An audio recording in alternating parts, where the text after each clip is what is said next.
नमस्कार. आज आपण परमेश्वर हा विषय समजावून घेणार आहोत.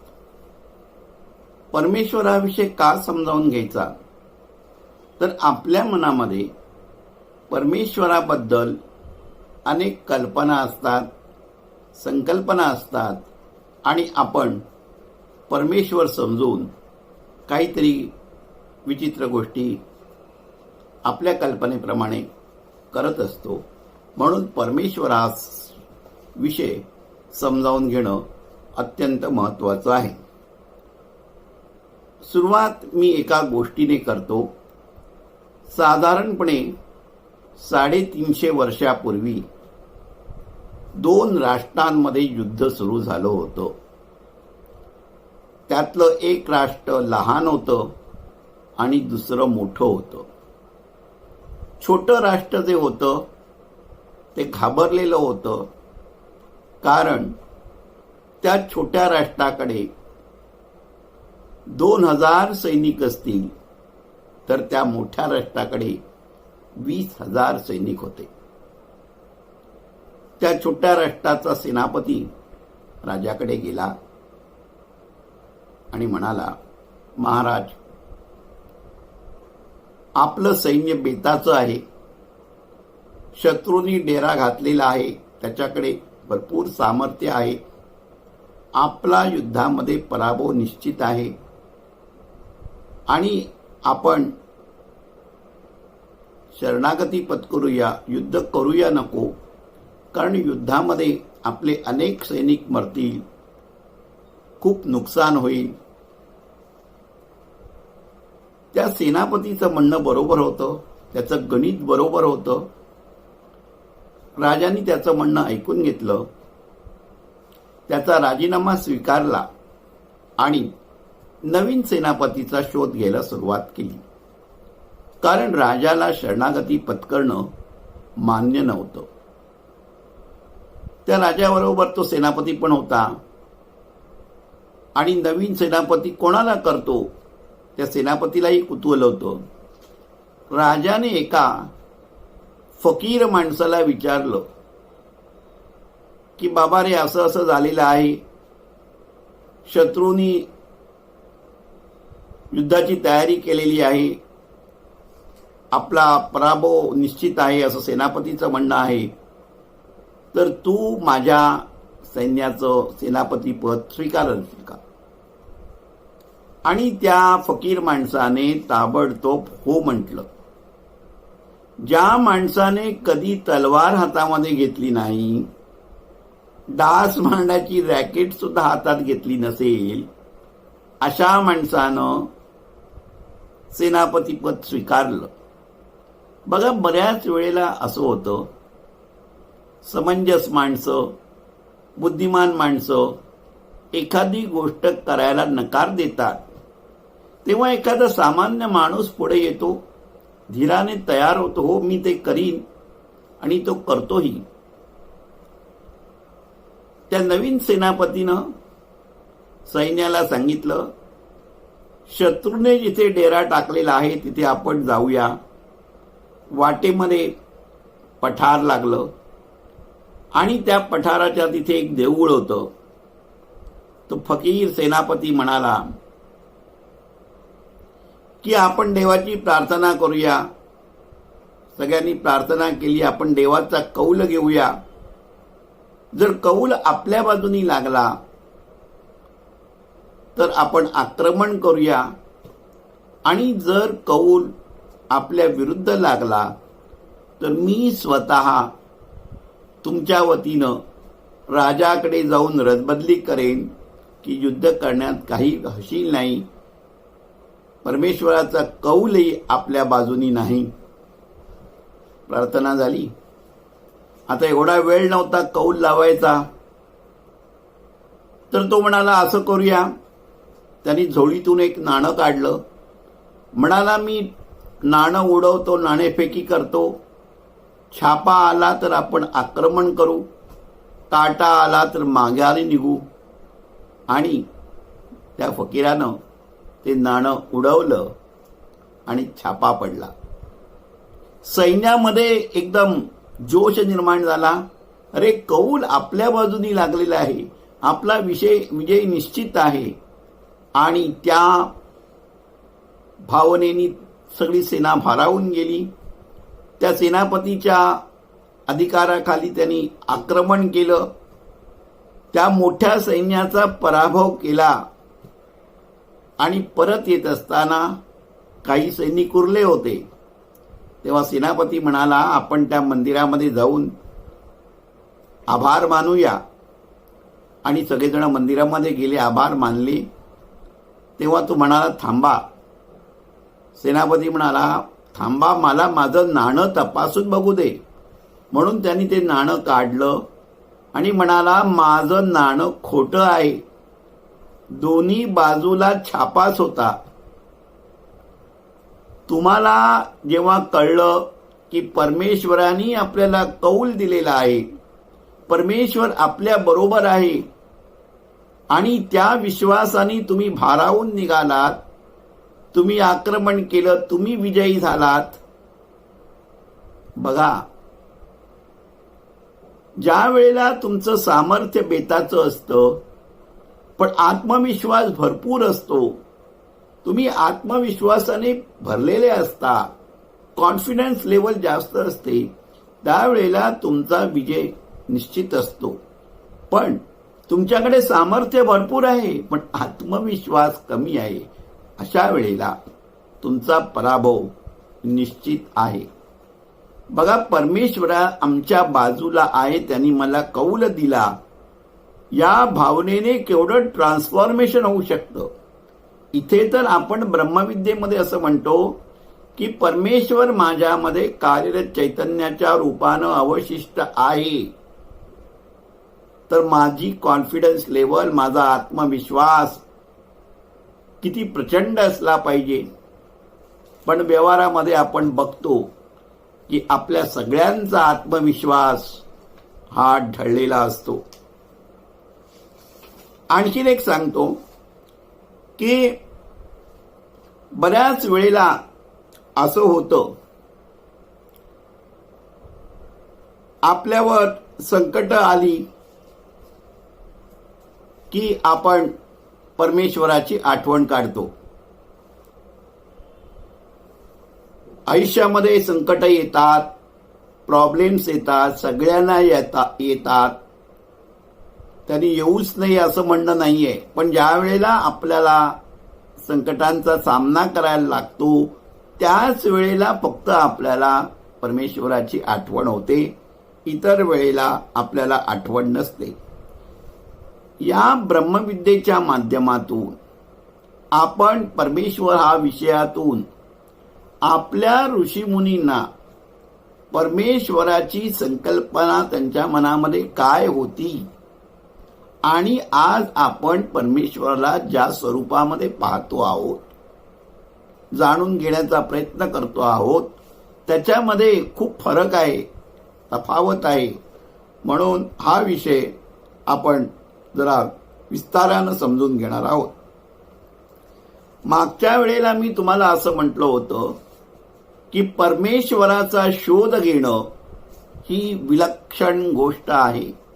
खरंय, विलक्षण गोष्ट अशासाठी की ज्याचा आपण शोध घेणार आहोत त्याचा पत्ता माहिती नाही, तो राहतो कुठे माहिती नाही, त्याच्याकडे जाण्याचा मार्ग निश्चित माहिती नाही, रस्ता माहिती नाही, रस्त्यावर कुठेही मैलाचे दगड नाहीयेत, एवढा प्रवास झाला, एवढा प्रवास शिल्लक आहे, काही कळाला मार्ग नाही. बघा, आपण कारनी जात असतो महाबळेश्वरला 140 किलोमीटर, मग 120, 50, 60 आलं महाबळेश्वर. पण इथे मैलाचे दगड नाहीयेत, मार्गदर्शक दगडही नाहीयेत, कसं जायचं माहिती नाहीये. बरं, ज्याला आपण भेटायला जाणार आहोत तो आहे कसा, दिसतो कसा, कसा ओळखायचा, काहीच आपल्याला माहिती नसतं. ॲटलास नाही, GPS नाही, आपलं सगळं नॅव्हिगेशन अंधारात तीर मारल्यासारखं असतं. म्हणून म्हटलं, परमेश्वराचा शोध घेणं ही एक विलक्षण गोष्ट आहे. इथे आणखीन एक गोष्ट आपल्या लक्षात ठेवली पाहिजे की परमेश्वराचा शोध घेणं म्हणजे सत्याचा शोध घेणं. परमेश्वर सत्य आहे आणि सत्य हेच परमेश्वर आहे असं जेव्हा आपण म्हणतो तेव्हा एक गोष्ट याच्यामध्ये अधोरेखित असते की आपण परमेश्वराचा म्हणजे सत्याचा शोध घ्यायला निघालेलो आहोत किंवा सत्याचा शोध घेतो आहोत. परमेश्वर जर सत्य आहे तर ते सत्य एकच असणार आहे. 10 सत्य आहेत, 15 सत्य आहेत, 20 सत्य आहेत असं सत्य नसतं. सत्य एकच असतं आणि एकच असणार आहे.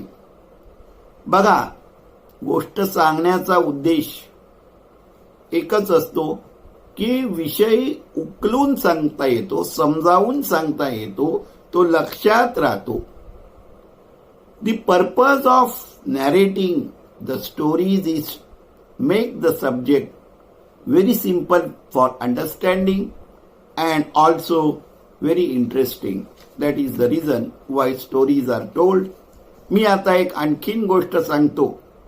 बघा, आपल्याकडे एखाद्या माणसाने काही चांगलं कार्य केलं, चांगलं काम केलं की त्याला पारितोषिक दिलं जातं. पद्मभूषण, पद्मविभूषण, लहान मुलं असतील तर बालश्री अवॉर्ड दिला जातो. जागतिक स्तरावर नोबेल प्राइज दिले जातं. तसं 500 वर्षापूर्वी एका तरुणानं खूप चांगलं काम केलं होतं म्हणून सम्राटानं त्याचा सत्कार करायचं ठरवलं, त्याचा गौरव करण्याचं ठरवलं, त्याला पारितोषिक देण्याचं ठरवलं. आणि थोडे दिवसांनी त्या सम्राटाच्या कानावर असं आलं की या तरुणाचा ज्याचा सत्कार सम्राटाने करायचा ठरवला आहे तो तरुण दुःखी आहे, आनंदी नाहीये, कष्टी आहे, रंजीस आहे. राजानं त्या तरुणाची भेट घेतली आणि विचारलं, बाबा रे, तू दुःखी का आहेस, कष्टी का आहेस? तुला आणखीन पारितोषिक वाढवून पाहिजे का? आणखीन धन पाहिजे का? संपत्ती पाहिजे का? तुला माझं राज्य, अर्ध राज्य मी देऊ का? पण तू रंजीस का, दुःखी का, कष्टी का, मला कळून दे ना. तेव्हा त्या तरुणानं राजाला सांगितलं, त्या सम्राटाला सांगितलं, मला धन नको, संपत्ती नको, पारितोषिक नको, मान सन्मान नको, गौरवही नको, मला सत्य हवं आहे. तुम्ही मला सत्य द्या. सम्राट प्रामाणिक होता. सम्राट म्हणाला, माझ्याकडे सत्य नाही. मी जरी माझं राज्य ओवाळून टाकलं तरी मी तुला सत्य देऊ शकणार नाही. पण मी तुला शब्द दिला आहे, मी एक करेन. या राज्याच्या वेशीवर एका डोंगरावर एक साधू योगी राहतो. आपण त्याच्याकडे जाऊया आणि मी त्याला तुला सत्य द्यायला सांगतो. राजा तरुणाला घेऊन त्या डोंगरावर असलेल्या योगाकडे गेला. राजाने सगळा वृत्तांत सांगितला, असं असं झालेलं आहे. या तरुणाला सत्य हवं आहे. माझ्याकडे सत्य नाही. तुमच्याकडे सत्य असेल तर तुम्ही ते देऊन टाका, अशी मी तुम्हाला विनंती करतो. राजाने अगदी हात जोडून विथ फोल्डेड हँड त्या महात्म्याला विनंती केली. महात्म्याने डोळे मिटून सगळं ऐकत होता. डोळे उघडले, हसला आणि त्या तरुणाला म्हणाला, माझ्याकडे सत्य नाही, मी तुला सत्य देऊ शकणार नाही. तो म्हणाला, सत्य ही अशी गोष्ट आहे की कोणी कोणाला देऊ शकत नाही. सत्य हे प्राप्त केलं जातं. ज्या दिवशी सत्य हे कोणी कोणाला देऊ शकेल त्यावेळेला सत्य हे सत्य असणार नाही. सत्य ही वस्तू होईल, कमॉडिटी होईल. माझ्याकडे सत्य नाही.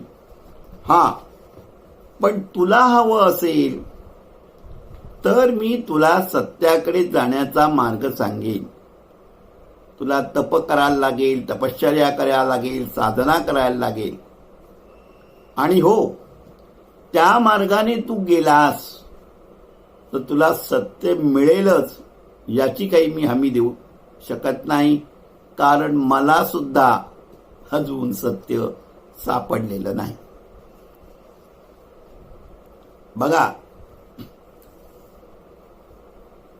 सत्य, परमेश्वर याचा जर आपल्याला शोध घ्यायचा असेल तर मळलेल्या वाटाने गेल्यानंतर तो भेटेल अशी काही गॅरंटी नाही.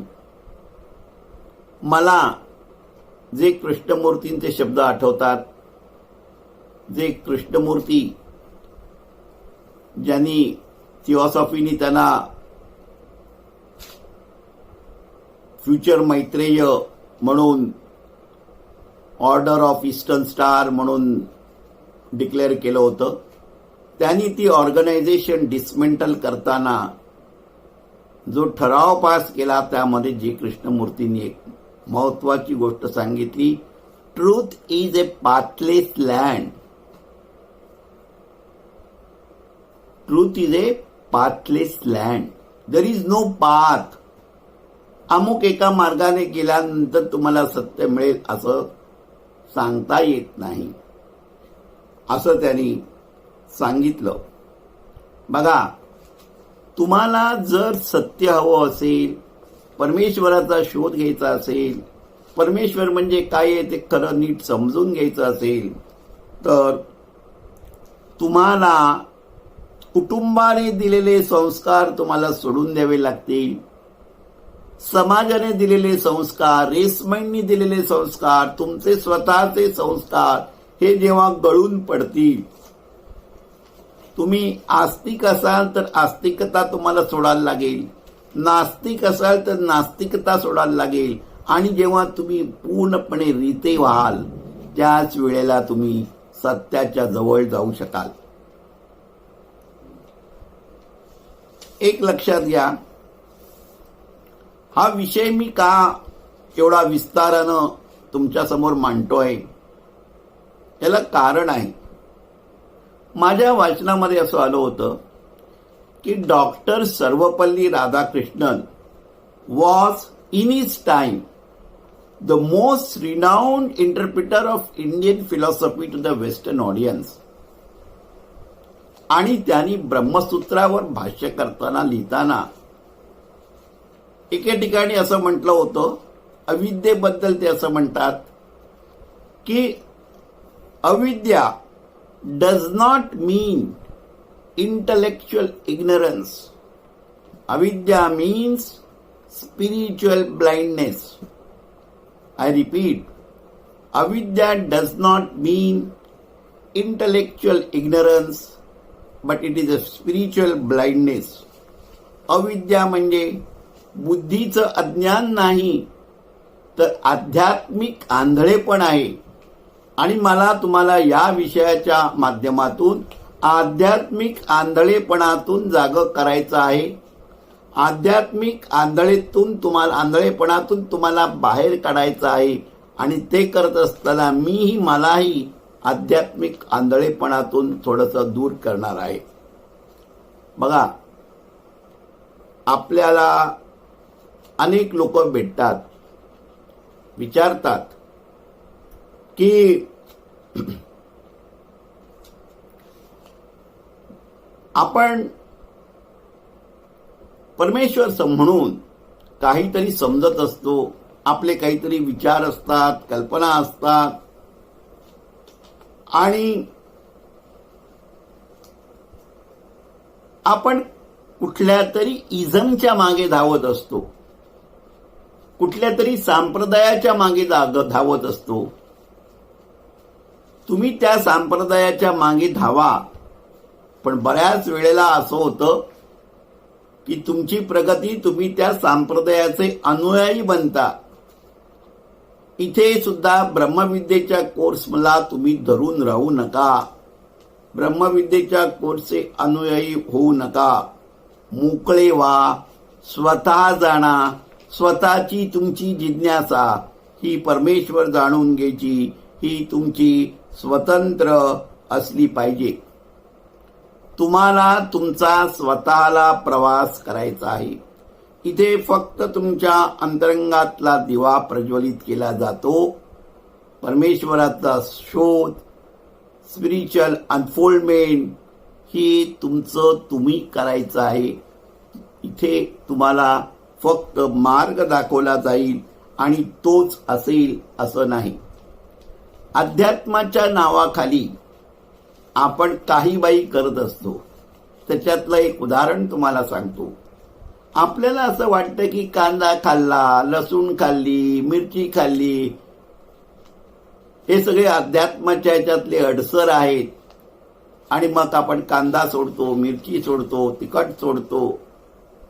अध्यात्म इतकं सोपं नाही हो. कांदा लसणीचा अध्यात्माशी काहीही संबंध नाहीये. असलाच तर तो आयुर्वेदाशी आहे. आपण असे काहीतरी शॉर्टकट्स पकडत असतो आणि शॉर्टकटनी जाण्याचा प्रयत्न करतो. लवकर पोहोचायचं असतं ना. आपण या ब्रह्मविद्येच्या कोर्समध्ये राजमार्गाने जाणार आहोत हे लक्षात ठेवा. आणि आपल्याला मनातले सगळे संशय हळूहळू सगळे फिटायला पाहिजेत. आजचा हा जो परमेश्वराचा विषय आहे त्याच्यावर बोलत असताना मला आता लक्षात एकदम आठवण झाली शंकराचार्यांची. शंकराचार्य नेहमी असं म्हणत की आपण परमेश्वराकडे निसंग नग्न होऊन जात नाही. आपण परमेश्वराकडे जातो तेव्हा आपण वासनांची, अपेक्षांची, इच्छांची वस्त्र घेऊन पांघरून जातो. आपण परमेश्वराला सांगतो, भगवंता मला हे दे, मला ते दे, मुलाचं लग्न होऊ दे, मुलीचं लग्न होऊ दे, ट्रान्सफर होऊ दे, प्रमोशन मिळू दे, जागेचं गणित होऊ दे. असं आपण परमेश्वराकडे काही ना काही मागत असतो. निसंग नग्न होऊन कधीच जात नाही. बघा, विचार करा, आपण जातो का? असं आपण कधी परमेश्वराला मंदिरामध्ये, देवळामध्ये, चर्चमध्ये, मशिदीमध्ये गेल्यानंतर म्हणतो का, हे भगवंता, तू मला हे सुंदर शरीर दिलेलं आहेस, हा देह दिलेला आहेस, मी तुझा अत्यंत ऋणी आहे. हा, ज्या वेळेला तुम्ही अत्युच्च आनंदाच्या क्षणी असता त्यावेळेला क्षणभर हा भाव मनामध्ये येतो. परंतु 99% वेळा हा भाव आपल्या मनामध्ये नसतो. आपण चार्टर ऑफ डिमांड घेऊन त्या परमेश्वराकडे जात असतो. आणि हा जे मी तुम्हाला सांगितलं की शंकराचार्य म्हणायचे आपण भगवंताकडे निसंग नग्न होऊन जात नाही. मग मधल्या काळामध्ये आपल्याकडे एक दिगंबर पंथ निर्माण झाला. अंगावर काही कापडे घालायचे नाही, दिगंबर साधू आपण कुंभमेळ्यामध्ये बघतो. या साधूंची भांडणं होतात. माझा मान आधी, मी आधी आंघोळ करणार. नागा साधूंबद्दल माझ्या मनामध्ये नितांत आदर आहे. या नागा साधूंनी मुसलमानांनी जेव्हा अत्याचार केले त्यावेळेला हातामध्ये तलवार घेऊन प्रतिकार केला होता. मला त्यांच्याबद्दल आदर आहे. परंतु आज आपण काय चित्र पाहतो, तसंच काहीतरी आपण करत असतो. हे तुम्हाला निर्देशाला आणून द्यायचंय मला, म्हणून मी हे सांगितलं. निसंग नग्न होऊन न जाता दिगंबर पंथ शॉर्टकट आपण पकडला. काही वर्षापूर्वी एक मराठीतला चित्रपट आला होता, नवरा माझा नवसाचा. त्याच्यामध्ये सचिन पिळगावकर आणि सुप्रिया यांची जोडी होती. विनोदी चित्रपट होता. आईने देवाला नवस केलेला असतो की मला मुलगा झाला तर मी नागड्याने दर्शनाला त्याला घेऊन येईन, आणि तो नवस फेडायचा राहतो. तो त्या चित्रपटाचा नायक सचिन मोठा होतो. आता जाऊन त्या गणपतीपुळ्याला नवस कसा फेडायचा, यातून तो सगळा विनोदी चित्रपट निर्माण झाला होता. बघा, आपण पण असेच काहीतरी विचित्र नवस मनातल्या मनात बोलत असतो देवाकडे. असं झालं तर असं तर मला सांगू नका, पण बोलत असतो. माझ्याही बाबतीमध्ये होत असेल कदाचित. मी फक्त त्याची तुम्हाला जाणीव आठव करून देतो आहे. बघा, माणसाला एक युक्ती सापडलेली आहे की आपल्याला जे काही हवं आहे ना, तर ते परमेश्वराकडे मांडायचं, मागायचं. आपण जणू काही त्या परमेश्वराला वेठीस धरलेलं असतं. कुणी पूर्वसंस्कारानुसार हनुमंताची उपासना करतो, प्रार्थना करतो.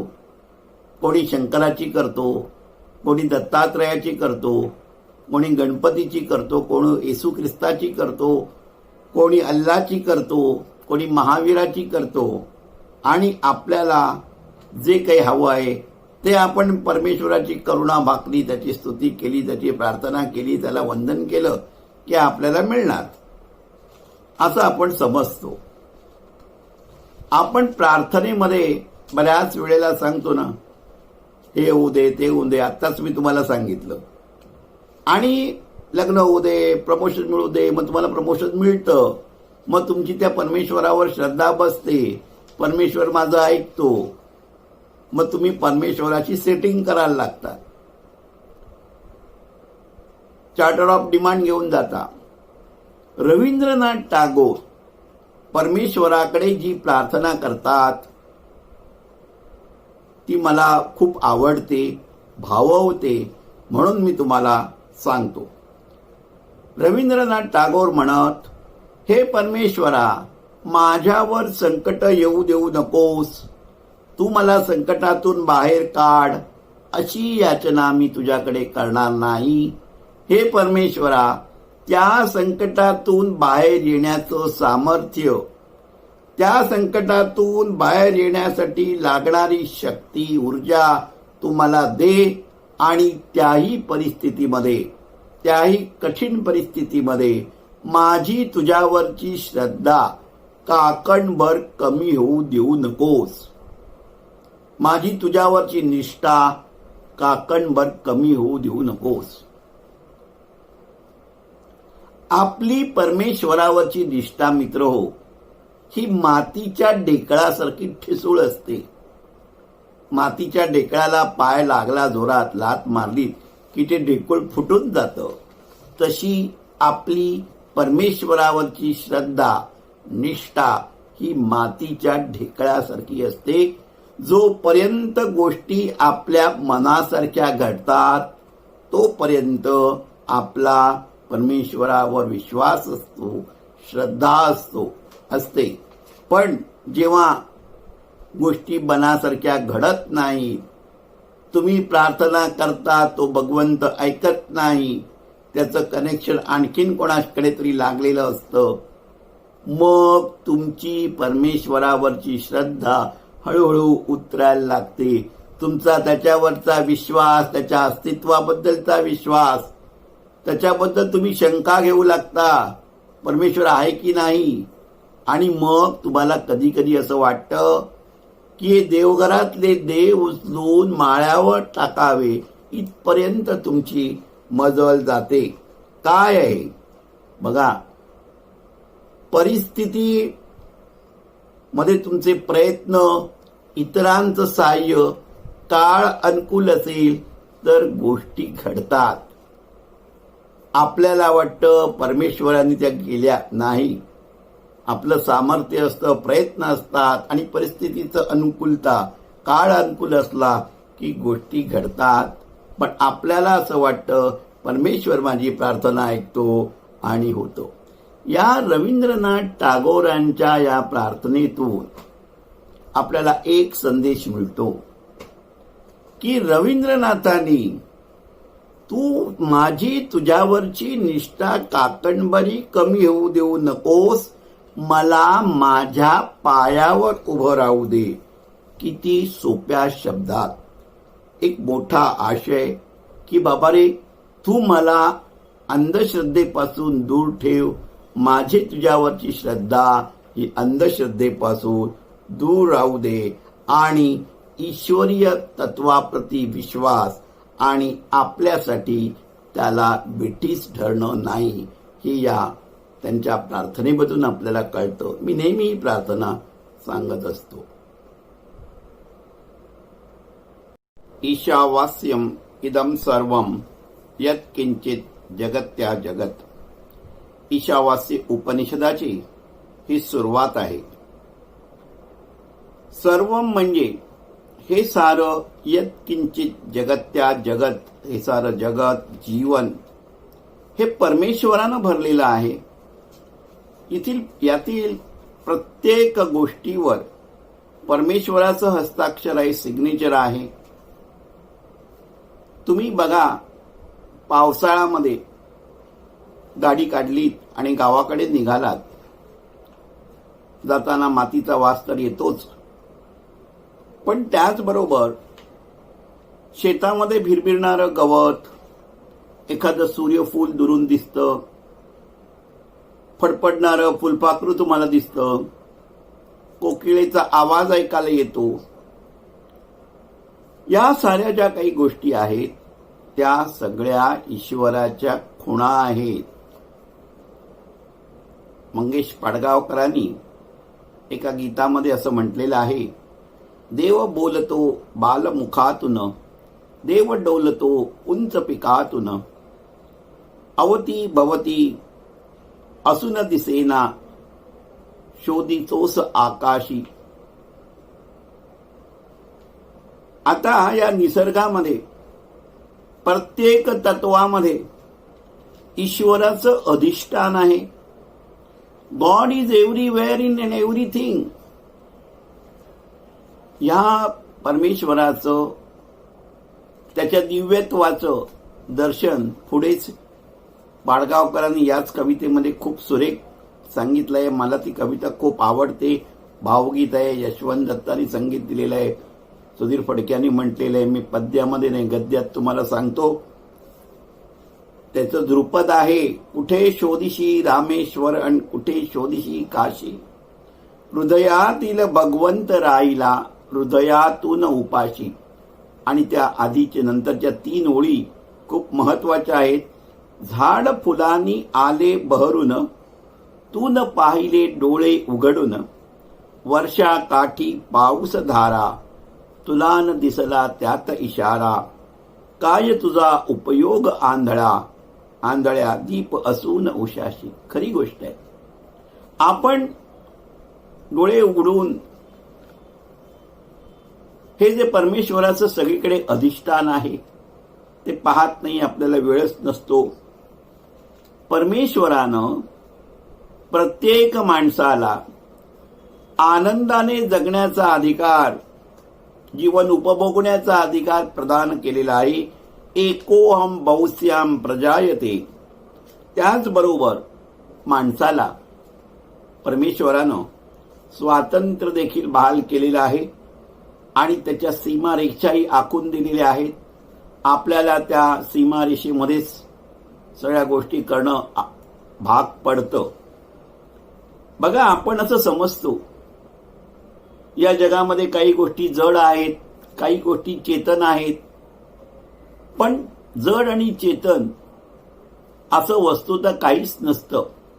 आपल्याला जे जड वाटतं त्याच्यामध्ये चैतन्य झोपलेलं असतं आणि जे सजीव आहे त्यांच्यामध्ये चैतन्य is in active, creative intelligence जागा असतो. एवढाच काही तो फरक आहे. बघा, तुम्ही मरून जाता, जमिनीत मिसळून जाता, काही वर्षांनी पाऊस पडतो, जमिनीमध्ये रोप उमटतं, मृगाचे किडे वळवळायला लागतात, नवीन धुमारे फुटतात, नवीन जीव निर्माण होतात. सृष्टीमध्ये जडाचं चेतन होणं आणि चेतनेचं जड होणं हा क्रम सतत सुरू असतो. फक्त आपण त्याच्याकडे डोळे उघडून पाहत नाही.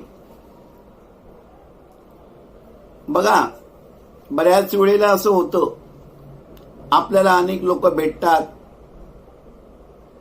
बुद्धिमान असतात, हुशार असतात, आपल्याला विचारतात परमेश्वर आहे ना, मग मला दाखव. आपली पंचायत होते. बघा, आपण धड ना आस्तिक, धड ना नास्तिक, आपण धड ना विज्ञानवादी, ना इहलोकावर आपला विश्वास. आपली स्थिती त्रिशंकूसारखी असते. बघा, तुम्हाला एखादी गोष्ट पटवून देता आली नाही, सांगता आली नाही, that does not mean the truth is not with you. That does not mean in the sense that ki that person may be more intelligent than you. He must be more argumentative. He must have done his homework perfect. त्यांनी त्याचा ग्रहपाठ योग्य केला आहे. त्याच्या बोलण्यामध्ये कसब आहे. He knows the knack how to talk, how to convince, which you may be lacking. That does not mean the truth is not with you. हे नेहमी लक्षात ठेवायला पाहिजे.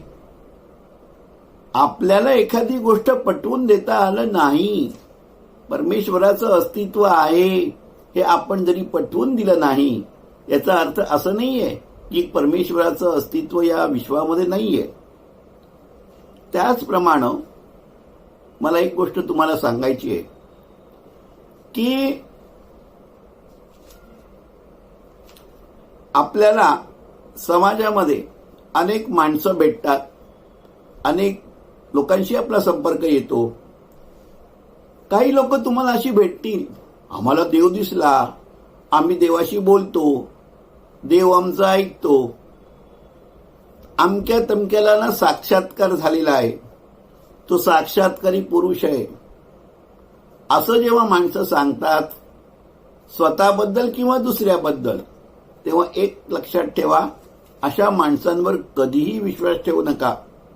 हा योगी आहे, हा साधू आहे, सत्पुरुष आहे, हा काहीतरी खडीसाखर काढून दाखवतो, उदी काढून दाखवतो, हल्लीच्या भाषेमध्ये सिम कार्ड काढून दाखवतो, चमत्कार करतो.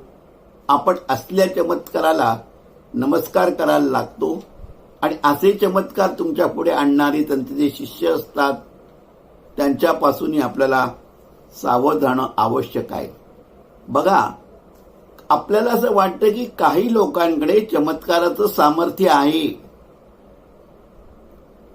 आणि काही लोकांना नुसता विश्वास वाटतो असं नाही, तर अशा मंडळींचे फोटो ते घरामध्ये आणून लावतात, त्यांची पूजा करतात, त्यांच्या नावाच्या अंगठ्या घालतात, अंगारे लावतात, गंडे बांधतात आणि स्वतःच्या बुद्धीशी द्रोह करतात. आंधळेपणाने चुकीच्या गोष्टी जवळ करतात. हे विचार माझे नाही. आचार्य अत्र्यांनी नवयुगमध्ये 10 जानेवारी 1954 साली लिहिलंय की आपली वैयक्तिक दुःख असे कोणी साधू संत बैरागी चमत्काराने दूर करतील असा लोकांचा विश्वास झालेला आहे. अशी एक विश्वासाची लाट निर्माण झालेली आहे. मित्रहो,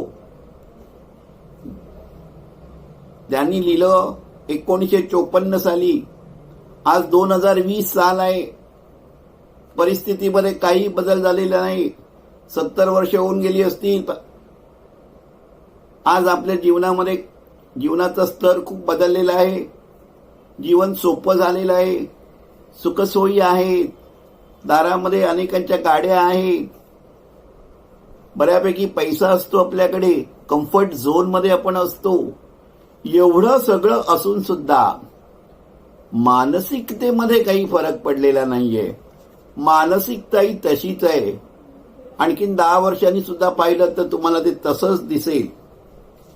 म्हणून परमेश्वर या विषयावर बोलायच्या आधी मला नेहमी असं वाटतं की थोडीशी साफसफाई करणं आवश्यक आहे. GIGO कॉम्प्युटर टर्मिनॉलॉजीमध्ये गार्बेज इन गार्बेज आउट असं म्हणतात. Storing data storing is important, but what you store is more important. तुम्ही काय साठवता ते महत्वाचं आहे. चुकीचे विचार जर मनामध्ये साठले तर तेच आठवणार ना. आपण जेव्हा मेमरी डेव्हलपमेंट पाहिलं की चुकीचे विचार साठल्यानंतर चुकीचंच बाहेर येणार, म्हणून ती साफसफाई करणं आवश्यक आहे. आज मी 2 उदाहरणं देणार आहे. माझी नाही आहेत, पुन्हा सांगतो, अत्र्यांनीच दिलेली आहेत.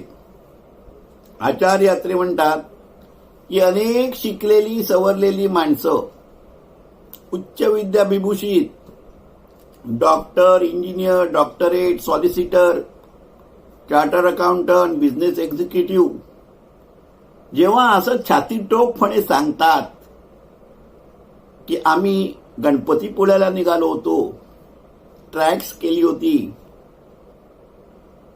आणि आमच्या ट्रॅक्स बदलं, डिझेल संपलं, पेट्रोल पंप गॅस स्टेशन 25 किलोमीटरवर होता, तर काय करायचं प्रश्न पडला. आम्ही आमच्या भगवंताचं, बाबाचं, जे काही साधू महाराजांची त्यांच्या श्रद्धा होती त्याचं नाव घेतलं आणि काय गाडी 25 किलोमीटर डिझेल शिवाय चालली. मग गॅस स्टेशन आलं, गॅस भरला, गणपतीपुळ्याला गेलो. असं जेव्हा लोक छातीटोकपणे सांगतात तेव्हा काय म्हणावं कळत नाही मला. असं नुसतं लोक सांगत नाहीत, ते छापूनही आणतात. माझ्या एका ओळखीचे ग्रस्त होते. मी त्यांना अत्र्यांनी विचारलं, त्याच भाषेमध्ये विचारलं. अत्रे म्हणतात, महाराष्ट्रामध्ये एवढी टंचाई आहे, शेतकरी आत्महत्या करतो आहे, तर तुमच्या महाराजांचं नाव घेतलं तर त्या शेतकऱ्याचं कर्ज आपोआप पेड होईल का? असंच काहीतरी त्या मी ग्रस्तांना विचारलं. तेव्हा ते माझ्याशी त्यांनी तेव्हापासून बोलणं टाकलं. मी दिसलो की अशी मान फिरवून बसतात. मला विश्वास आहे, खात्री आहे की तुम्ही असं करणार नाही. म्हणून आमच्या विमलाबाई ठकार नेहमी म्हणतात, आश्रय आधार नाही, आश्रय. आपल्याला आधार नको असतो, आपल्याला आश्रय हवा असतो. कोणाच्या जरी वळचणीला जाऊन पडा, कोणतरी गुरु महाराज हवा असतो की तो माझी सगळी काळजी वाहील. आणि आपला परमेश्वराचा शोध हा बहुतांश वेळा चुकीच्या मार्गाने जात असतो. आचार्य अत्र्यांनी दुसरी गोष्ट सांगितली. त्यांनी गोष्ट सांगताना आगगाडी वापरली होती, मी फक्त एअरबस वापरतो. आचार्य अत्रे म्हणतात, एक सत्पुरुष होते, त्यांच्याकडे अनेक भक्त येत. त्याच्यातला एका माणसाला त्यांनी सांगितलं, तू प्रवास करू नकोस, तिकीट कॅन्सल कर. तो पुढच्या आठवड्यामध्ये कुठेतरी जाणार होता, तो विमानाचं तिकीट कॅन्सल करतो. आणि नेमकं त्याच आठवड्यामध्ये त्या एअरबसला अपघात होतो. 350 लोक मृत्युमुखी पडतात. हा जो भक्त होता तो इतर भक्तांना सांगतो, मला महाराजांनी सांगितलं होतं तिकीट कॅन्सल कर, नाही तर मी त्याच विमानाने जाणार होतो. झालं. भक्तांनी त्याचा उदो करायला सुरुवात केली, महाराजांचा, सत्पुरुषाचा. त्याचा TRP वाढला. दर्शनासाठी लांबच्या लांब रांगा लागायला लागल्या. आचार्य अत्रे म्हणतात की आपल्यासारख्या ब्रह्मविद्येच्या विद्यार्थ्यांना ते प्रश्न करतात, तुम्ही डोळस आहात ना, मग मला सांगा म्हणतात, या विमानाला अपघात होणार होता, इंजिनामध्ये काहीतरी बिघाड होता, हे जर महाराजांना आधीच समजलं होतं, त्या सत्पुरुषाला आधीच समजलं होतं, तर त्यांनी विमान कंपनीला का कळवलं नाही?